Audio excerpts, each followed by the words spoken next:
Кампалардагы импорттук көмүрдүн баасы 4500 сомдон ашкан жок. Бул тууралуу маалымат жыйынында монополияга каршы жөнгө салуу мамлекеттик агенттигинин директору Кеңешбай Тайлаков билдирди. Анын айтымында көмүргө болгон баа салыштырмалуу төмөндөгөн. Жергиликтүү көмүр 5200 сомго чыгып кеткен. Азыр 4800 сомдун тегерегинде сатылууда. Бир жуманын ичинде баа турукташат, деди Тайлаков. Белгилей кетсек, өлкөдө көмүргө болгон муктаждык 3 миллион 19 миң тоннаны түзөт. Мунун 1 миллион 126 миң тоннасы калк үчүн, калганын Бишкек ЖЭБ пайдаланат. Агенттик койгон талаптарга баш ийбеген сатуучуларга карата чара көрүлөрүн билдирди. Бүгүнкү күндө ар бир компаниянын учетун алып, ошол эле мезгилде ал жактан ташып келип аткан машиналардын да учетун алып атабыз.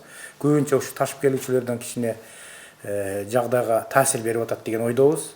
Ошондой эле биз четке кала албайбыз.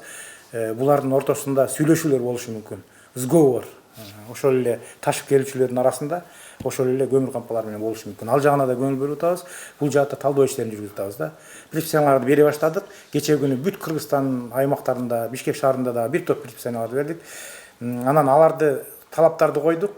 2-3 күндүк мөөнөттө бааны биз койгон баанын чегинде сатуу боюнча